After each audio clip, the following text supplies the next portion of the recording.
Abra sua Bíblia em Mateus capítulo 9, nós vamos seguir a exposição da palavra do Senhor ainda nos versos 18 ao 26. Temos analisado nessa passagem duas curas que foram realizadas pelo nosso Senhor Jesus.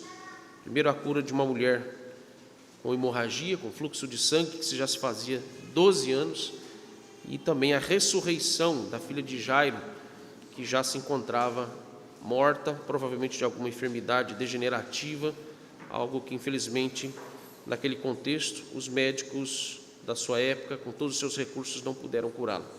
E nós vamos ainda continuar, observar, analisar nessa passagem alguns princípios que Deus ainda nos tem a nos ensinar.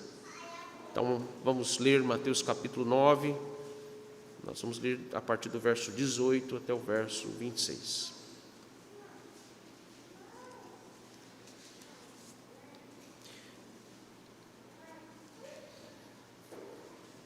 A palavra de Deus nos diz assim: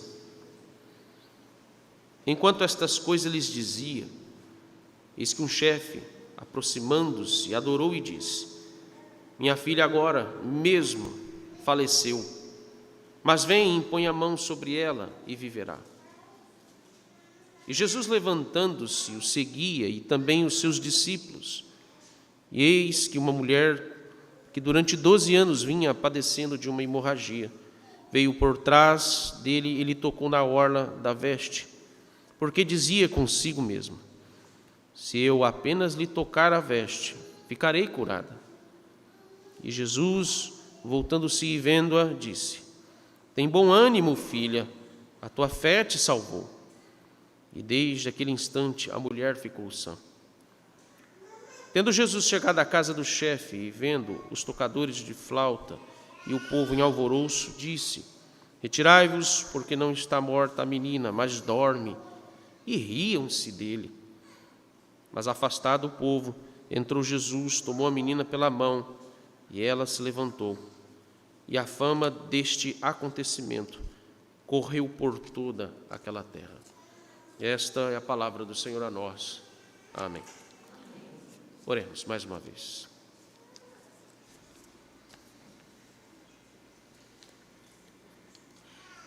Ó Deus Todo-Poderoso, a Tua palavra que está aqui diante de nós acaba de ser lida e cremos que na leitura dela nos é suficiente, ó Deus, o Senhor falar conosco.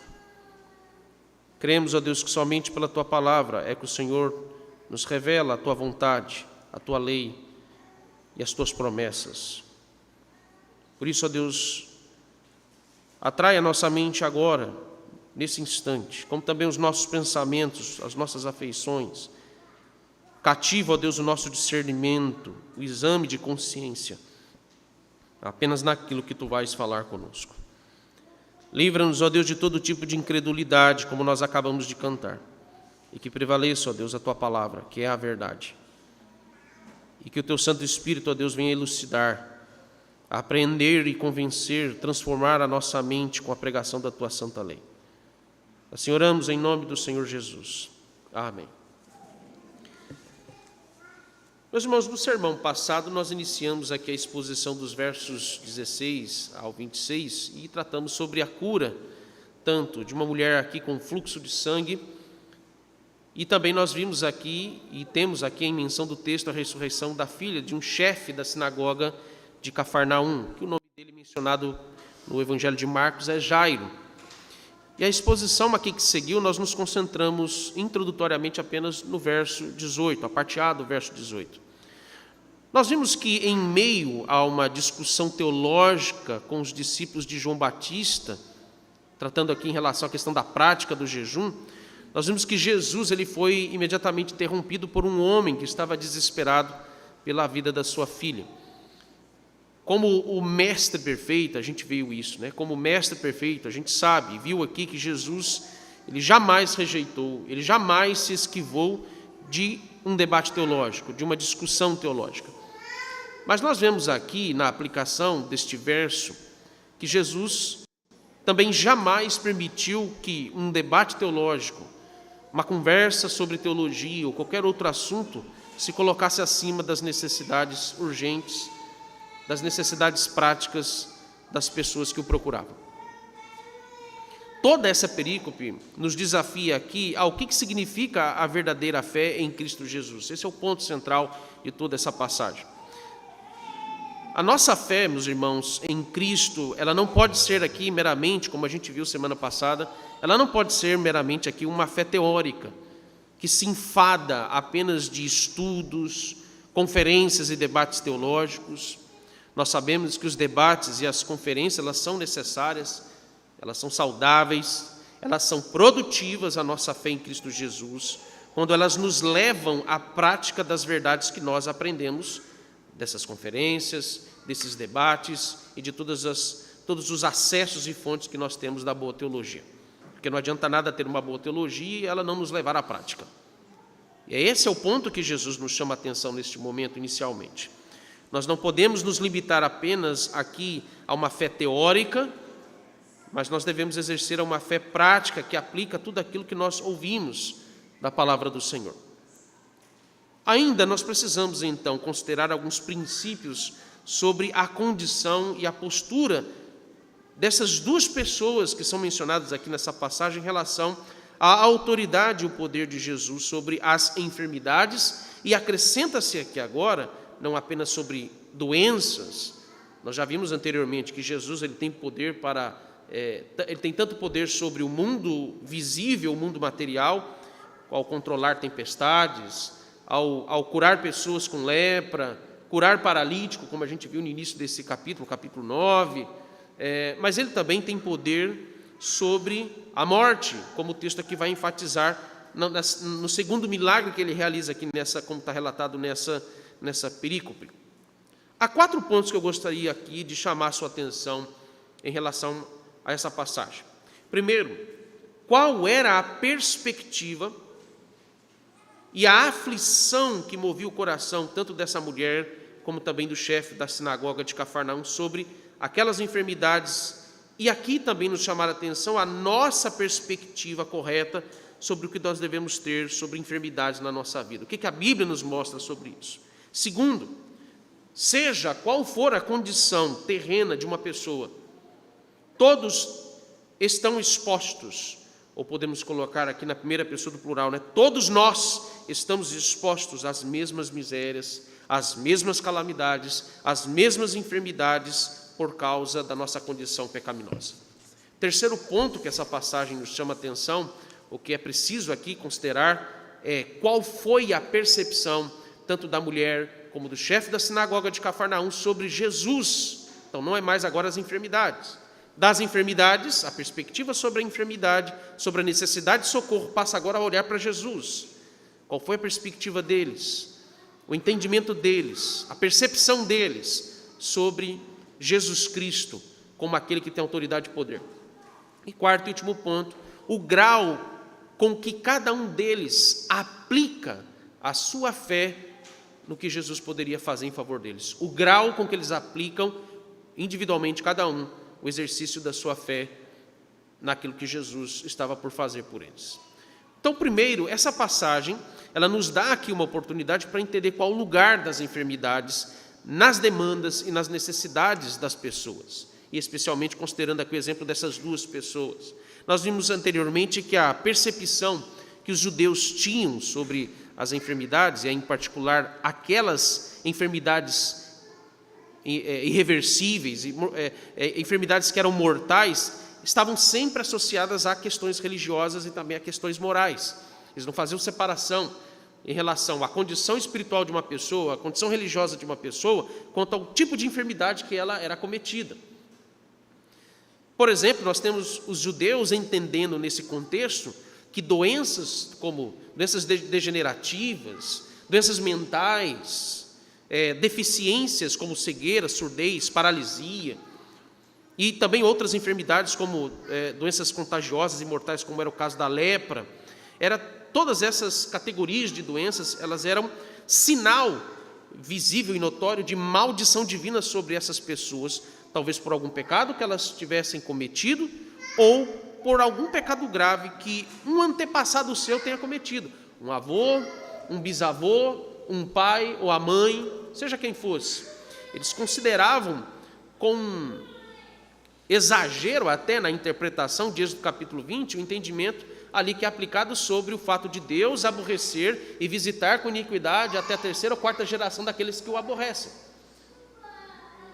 Isso aqui explica, então, o desespero tanto da mulher com a hemorragia, como também do chefe da sinagoga, que acabaram, inclusive, de perder a sua filha, provavelmente por causa de alguma doença dentro dessa categoria de maldição. Então veja o conflito de um homem que era religioso, de um homem que era respeitado na sua cidade, que pertencia, podemos assim dizer, a uma classe de nobres, devido à sua posição hierárquica em Cafarnaum, um homem que era rico, porque para ser chefe de sinagoga, naquele contexto, com certeza, nas suas influências religiosas e políticas, ele tinha muito dinheiro, ele era um homem bem abastado.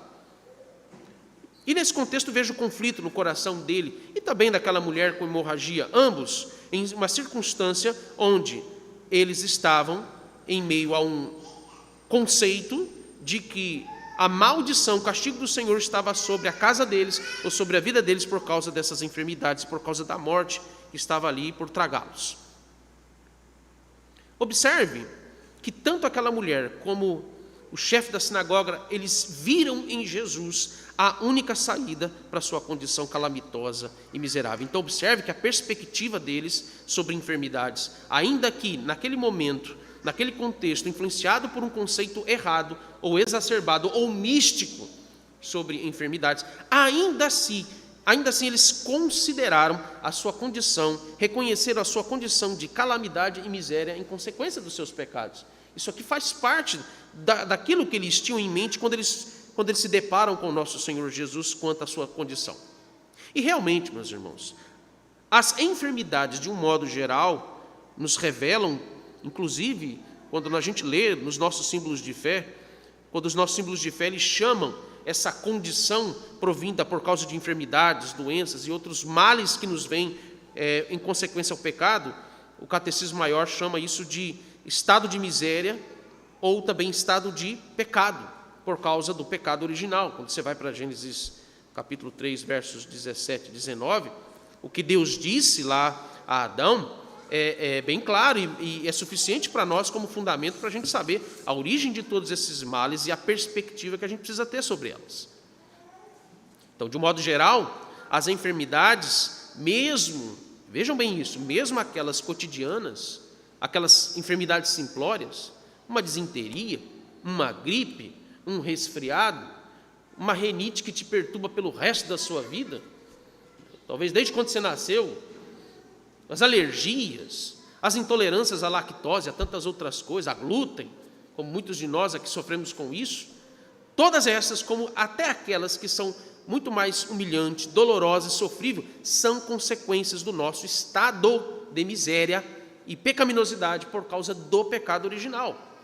E nesse sentido, não está errado em concluir que as enfermidades têm suas origens em uma maldição lançada sobre todos os homens por causa dos seus pecados. Mas o problema dos judeus aqui, em especial os fariseus e os escribas, era mistificar esse ensinamento bíblico como se toda enfermidade fosse uma espécie de maldição particular, por causa de algum pecado particular cometido. E pior do que isso, meus irmãos, é a própria postura desses religiosos e dos demais judeus. Qual a postura que eles tinham diante da condição calamitosa e desesperada dessas pessoas que tinham essas enfermidades? Em vez de agirem de misericórdia, eles marginalizavam essas pessoas.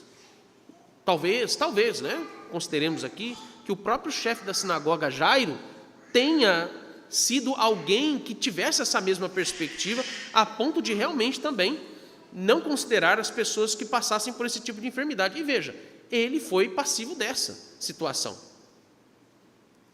em perder a sua própria filha por causa de uma enfermidade nessas condições. Então observem que, nesse contexto, a perspectiva que a Bíblia nos dá é mostrar o problema do pecado, a origem das enfermidades e de toda a condição humilhante, porque é humilhante ficar doente. Esse é o sentido que se coloca aqui no texto, é humilhante ficar doente.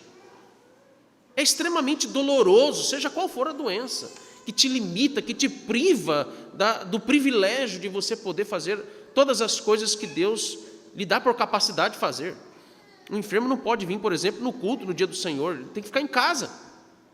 Isso é humilhante, porque se você não tem essa perspectiva de que ao ficar enfermo, isso te incomoda, isso te entristece, e nesse aspecto, enfermidade, sim, motivo de tristeza, não só porque ela pode tirar a tua vida física, não só porque ela pode te atrofiar em algum aspecto particular de alguma habilidade física ou anatômica que você tenha, mas porque principalmente ela te priva de você ter a comunhão dos santos, de poder vir à igreja, de fazer outras atividades que podem somar e assim glorificar a Deus em comunhão com seus irmãos.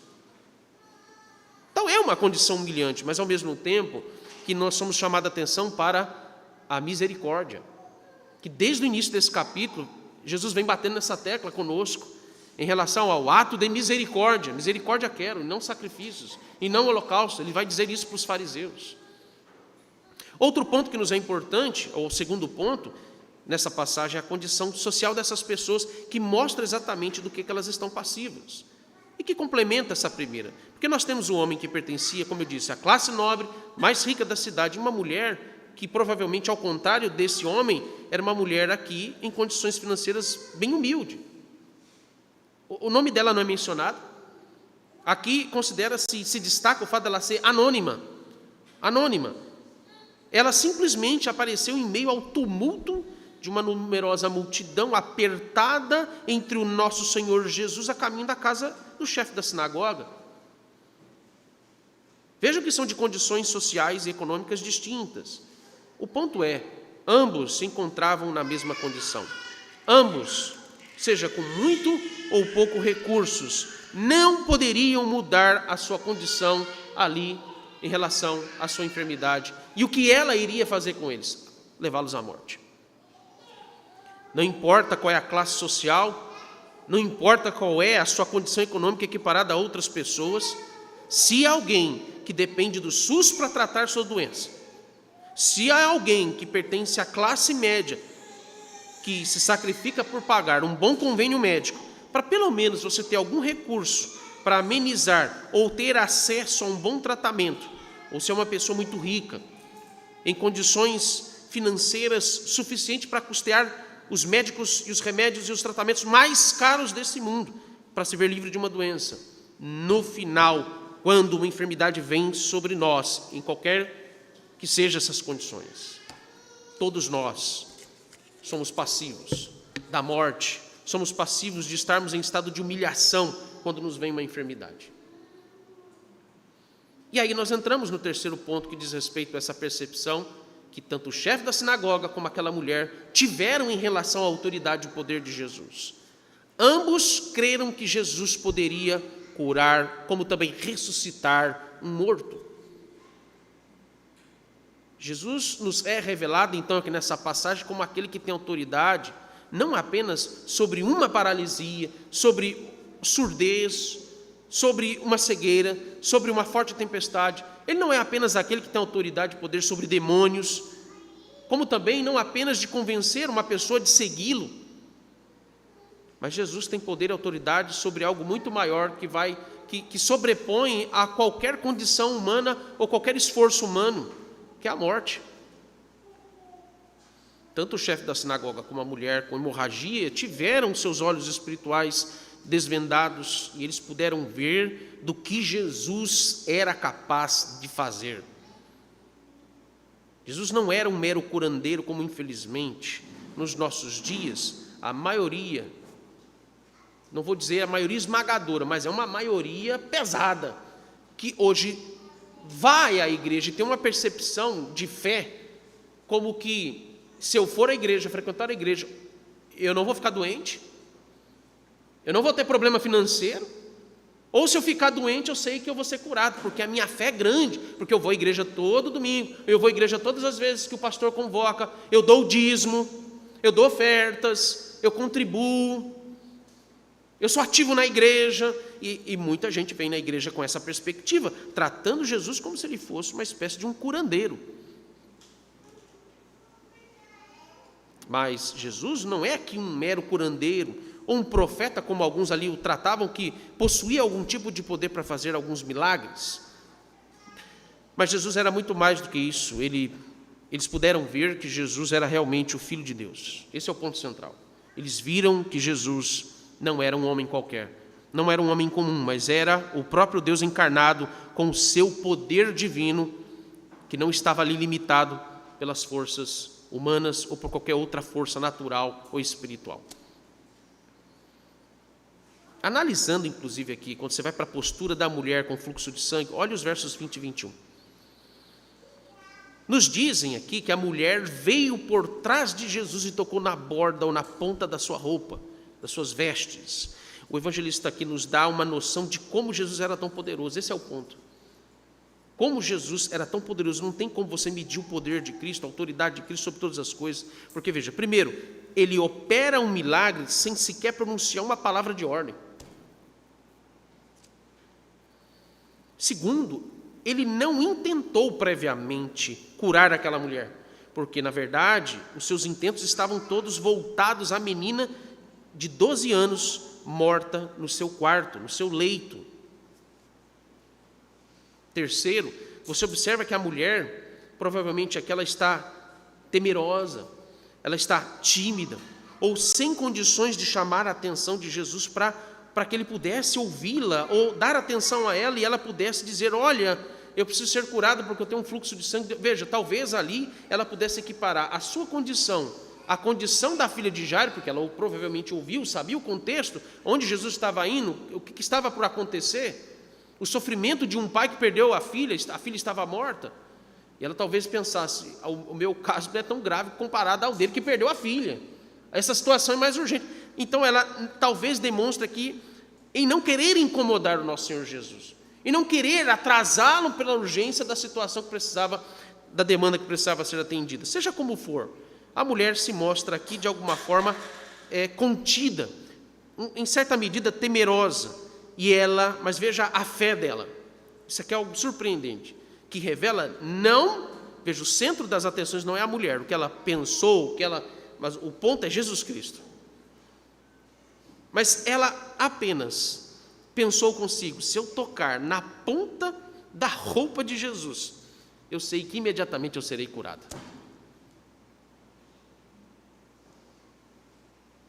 Isso aqui nos dá uma dimensão inigualável do fluir, do transbordar do poder de Jesus como Filho de Deus. E por que esses pontos, então, não são importantes, meus irmãos? Esses 3 pontos que eu acabo de mencionar aqui no texto.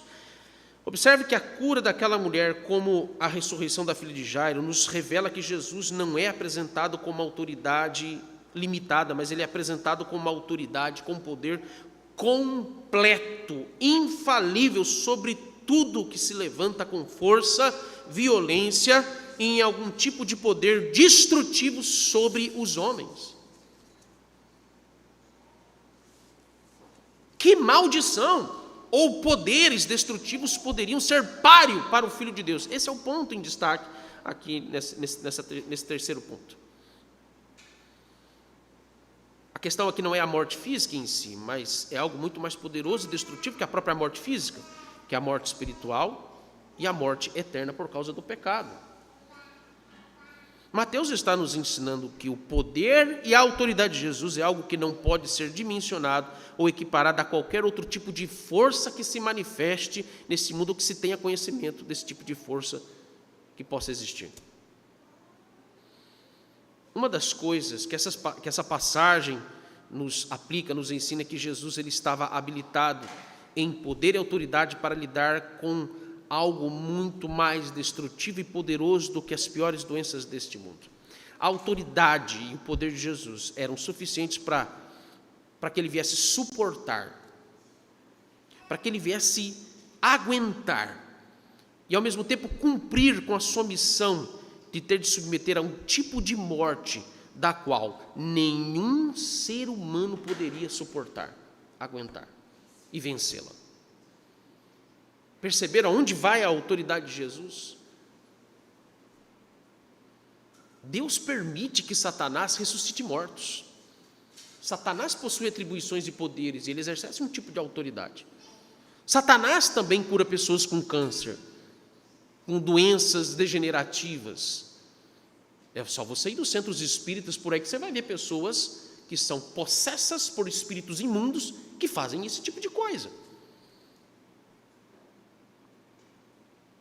Mas o ponto em questão aqui não é o que física ou anatomicamente alguém tem poder de fazer. Essas coisas, inclusive, estão debaixo da soberania de Deus. Deus dá a ordem e fala, vai lá, faça para que você engane, para que haja engano, confusão, para que as pessoas sejam entregues à sua idolatria, ao seu paganismo, e sejam destruídas pelos seus próprios pecados e intentos iníquos. É por isso que Deus usa Satanás, para que engane as pessoas com suas curas e milagres.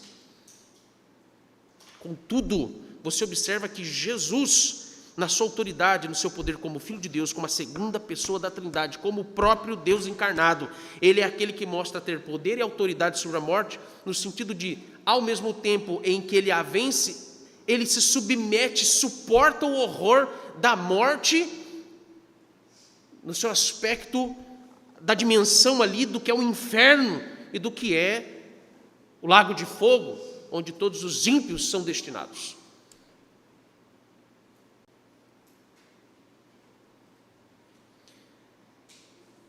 Este sacrifício de Jesus, revelado como seu poder, sua autoridade, para que fosse suficiente e eficaz em nos conceder a cura dos nossos pecados, como também nos livrar da morte, nos livrar do inferno. Quarto lugar, essa passagem nos revela uma mesma fé, mas com medidas e percepções distintas em relação ao que Jesus é capaz de fazer. Interessante isso. Porque, veja, primeiro, temos a postura de Jairo, verso 18, como a gente observou, não nos concentramos tanto em Jairo, nos concentramos mais na postura de Jesus ali inicialmente, como a gente tratou, mas no verso 18, voltando aqui, no verso 18, nos diz que Jairo se prostrou e adorou Jesus. Depois nos diz que Jairo suplica a Jesus que ele fosse até a sua casa, entrasse no quarto da menina e tocasse na sua filha para que ela fosse ressuscitada. Veja, Jairo era um homem bem instruído, um homem que tinha uma certa intimidade com as Escrituras, um homem de um discernimento muito elevado, mas demonstra uma postura um tanto diferente e até mesmo uma fé menor que a mulher com fluxo de sangue. Olha para o verso 21. O verso 21 nos fala, ou nos relata, uma mulher que é mais simples, talvez um tanto ignorante quanto à compreensão e discernimento das coisas espirituais, mas a mulher creu que bastaria apenas tocar na ponta da roupa de Jesus, que ela seria completamente curada. O texto nos diz que ela apenas concluiu isso consigo mesma, ela nem falou isso, ela apenas cogitou isso nos seus pensamentos, com toda a segurança e convicção. Não dirigiu sequer uma palavra ao nosso Senhor Jesus, até porque ela estava impedida de fazer isso. Agora perceba que o texto nos mostra duas pessoas com uma fé em comum. Ambos creram que Jesus tinha poder sobre qualquer enfermidade e sobre qualquer outra coisa destrutiva que viesse sobre eles. Mas a forma como exerceram esta fé, ela é aqui diferenciada uma da outra. Jairo entendia que Jesus precisava ir até a menina para tocar nela. Perceba que há um ponto em comum, o toque. Jesus precisava estar lá. Enquanto que a mulher apenas encosta um dos dedos na veste de Jesus. O toque também. Não precisaria ele se virar e dar atenção para ela, apenas bastava ela tocar.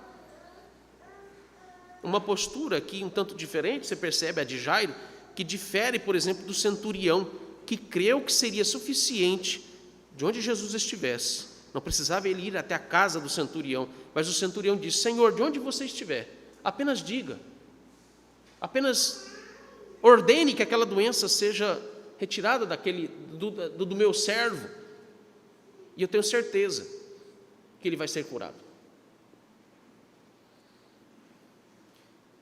A mulher, apesar da sua simplicidade, ela exerceu uma fé mais intensa, uma fé maior em relação a de Jairo, porque apenas bastaria tocar na roupa de Jesus e ela seria curada. Veja aqui, meus irmãos, a medida da fé de cada um deles revelam-se aqui em graus diferentes. Isto não é diferente em relação a nós, cristãos. Todos, vejam, para que você entenda com clareza o que eu estou dizendo, todos recebemos a mesma fé em Cristo Jesus. Há uma só fé. Contudo, há graus e medidas diferentes com que cada cristão se apropria das bênçãos, das virtudes oferecidas nesta fé que é chamada pelo apóstolo Paulo de dom de Deus, de presente.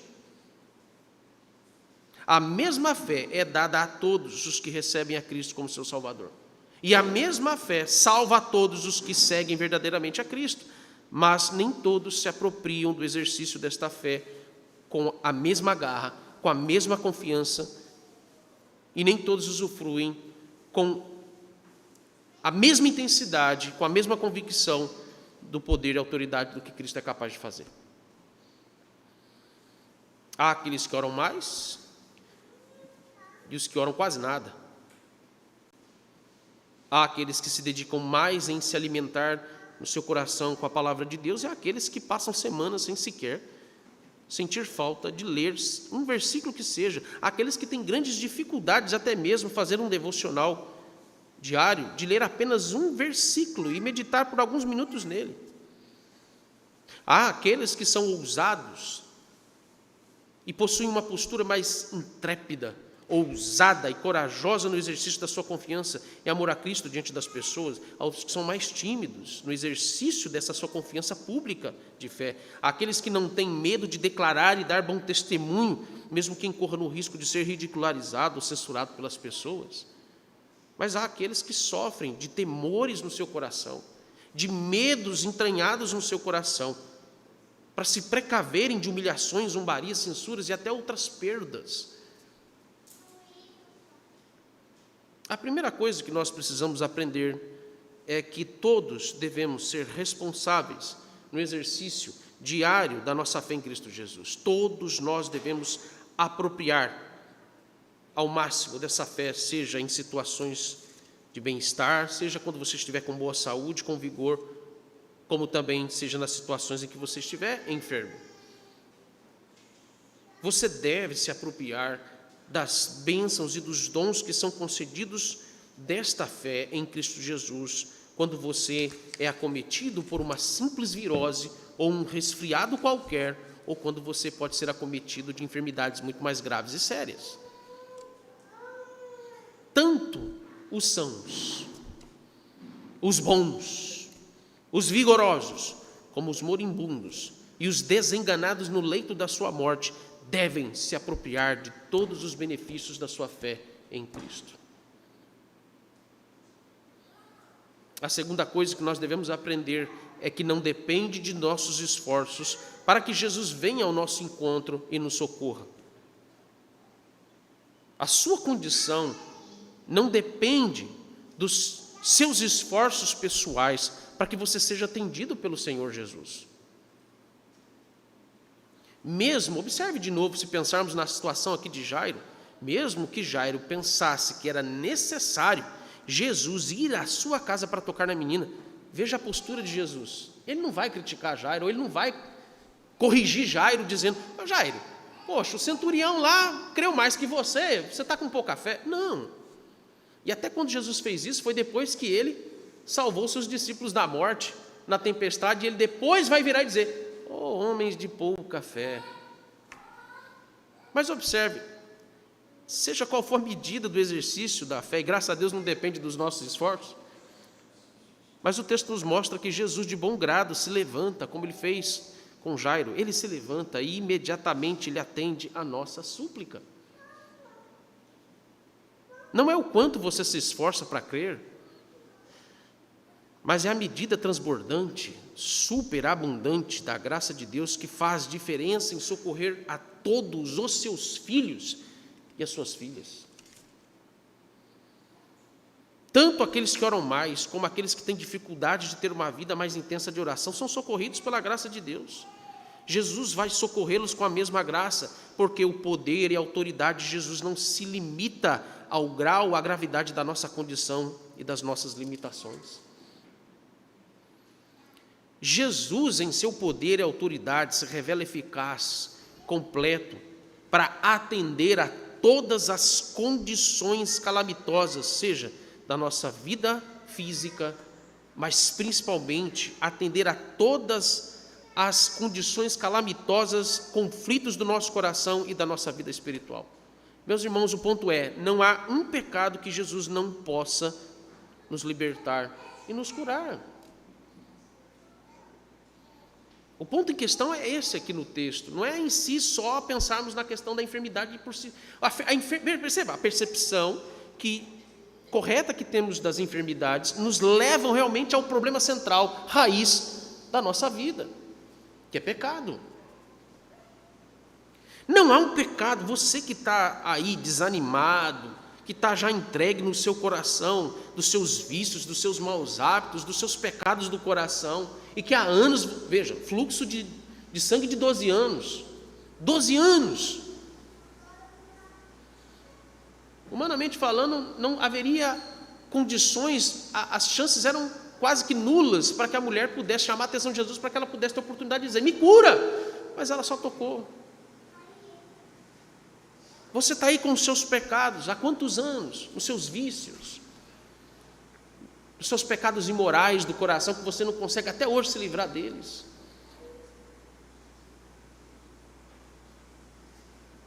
E aí está aí.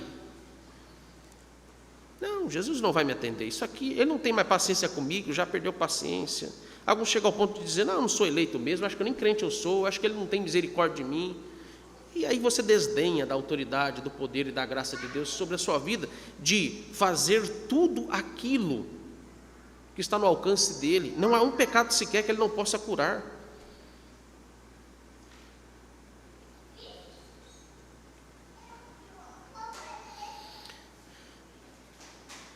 Deixe-me fazer uma outra reflexão que nos é importante e que nos ajuda a entender exatamente qual é o propósito central desses versos. A fé em prática nas circunstâncias mais difíceis da vida é o ponto dessa passagem. Os dois milagres, a cura da mulher com hemorragia e a ressurreição da filha de Jairo, nos revelam uma fé prática que se absteve de paradigmas humanos para que pudessem receber o Messias. A resposta para os nossos problemas está em Jesus Cristo. É simples e objetivo o ponto aqui central desse texto.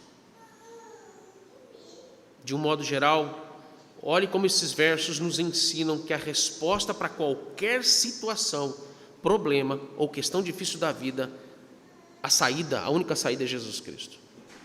E ela vai culminar num problema raiz: pecado. Veja, pense comigo, reflita junto comigo, vamos exercer aqui a consciência, o exercício, o exame da nossa mente. Essas pessoas foram curadas, mas isso não significa que todas as pessoas que encontrarem Jesus como a solução para os seus problemas também vão ser curadas de todas as suas enfermidades físicas. Todos os que procuram Jesus como a solução para as suas doenças, Jesus os atendeu primeiro, por causa da sua fé nele, como a solução não apenas para uma doença física, mas porque Jesus era a solução para o problema dos seus pecados. Por isso que ele sempre dizia, vá minha filha, ele disse isso para a mulher, com hemorragia de 12 anos, ele disse, vá minha filha, tua fé te salvou, não apenas te curou dessa doença, mas ela te salvou dos seus pecados.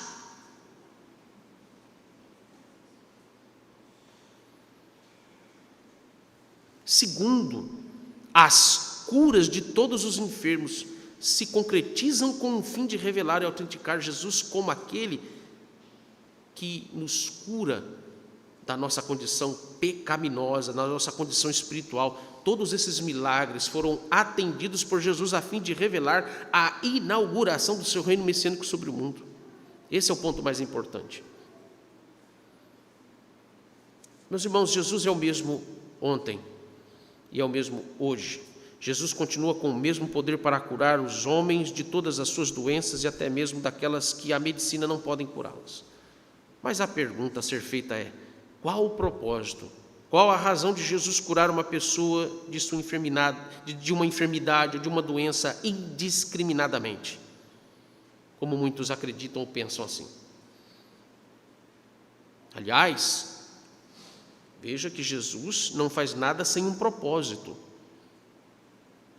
Jesus não faz nada sem um propósito que atenda à vontade decretiva, preceptiva e dos planos redentivos de Deus. Jesus, sendo Deus, a segunda pessoa da Trindade, jamais fará algo que contrarie a si mesmo, a sua natureza e o seu eterno conselho, os seus decretos, a sua vontade e a sua santidade. Essa é a primeira reflexão que todos nós devemos fazer diante dos nossos problemas, especialmente das nossas enfermidades. Quando eu era criança, o início de usar óculos me incomodava demais, sem contar que era aquele fundo de garrafa grande, e aquilo me causava vergonha, constrangimento. Eu lembro que eu era criança, na minha ignorância, comecei a orar, pedindo: Jesus, me cura, eu não quero mais usar óculos.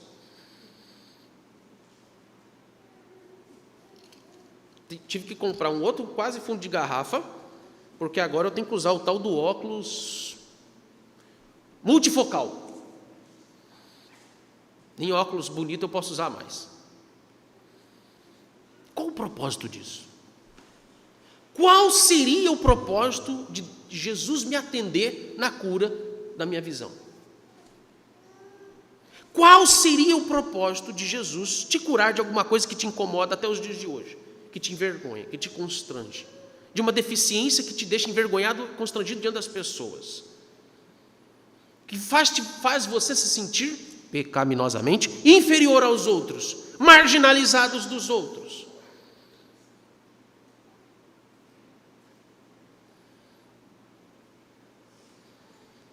Qual é o propósito de Deus em relação às minhas enfermidades? Nós já sabemos, à luz das Escrituras, que as enfermidades são consequências da desobediência original dos nossos primeiros pais e que essa desobediência original foi transmitida a todos os seus descendentes. O pecado original, que também está em nós, é a razão de enfrentar todo e qualquer tipo de enfermidade.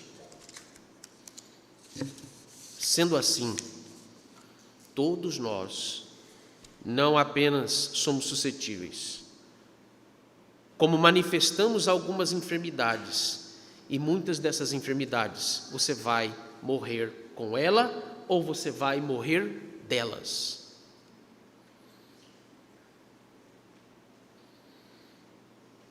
Veja, uma outra reflexão. Em nossa genética, nosso DNA, nós herdamos vários tipos de enfermidade dos nossos pais.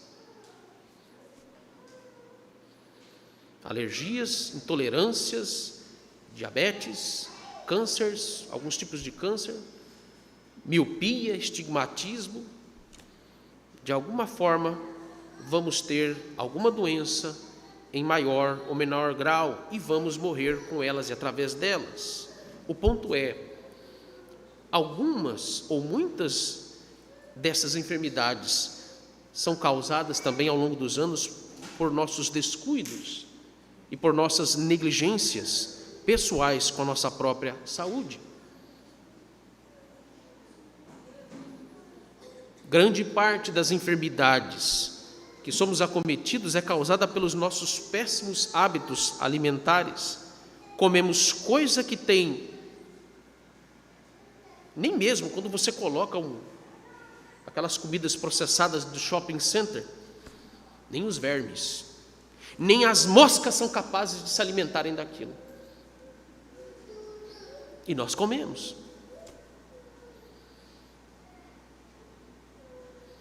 Quantas coisas ingerimos, ou quantas coisas inalamos, apenas pelo prazer em si mesmo, ou para uma autoafirmação da sua feminilidade ou da sua masculinidade, coisas das quais não precisamos e o nosso corpo não necessita. A quantidade absurda de sódio, açúcar e tantos outros elementos e condimentos que a inflamação, o termo é esse que os médicos inflamam, incham o nosso corpo a ponto de contrairmos doenças das quais vamos morrer por causa delas.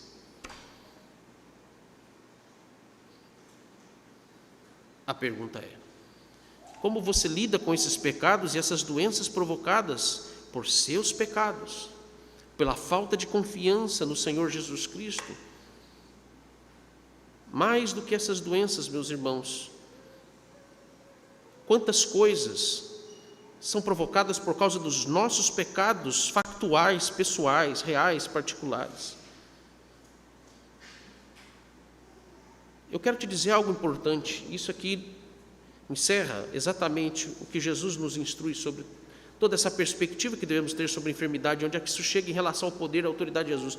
Jesus não tem poder, apenas autoridade para nos curar da diabetes, do câncer, de alergias, de tantas outras enfermidades que nos incomodam, nos entristecem. Há algum tempo, não muito recente, eu sou muito alérgico, e eu descobri que os alérgicos, eles têm um probleminha grave com o negócio de irritação. E é verdade. Perceba que as doenças, elas estão relacionadas também com a nossa índole, com o nosso caráter. Vocês percebem isso? Que nessas situações, parece que o coração escancara exatamente o que realmente nós somos e como nós reagimos. Aí os pecados começam a ficar mais aflorados, mais visível. Veja, olha a perspectiva que Jesus nos dá. Ele não tem poder e autoridade para apenas curar você dessas enfermidades. Mas eu quero terminar dizendo que Ele tem poder e autoridade para curar você de todos os seus pecados. Ele tem poder para curar você de... Pode ser que Ele não tire a enfermidade que veio em meio a um pecado que você cometeu ou tem cometido.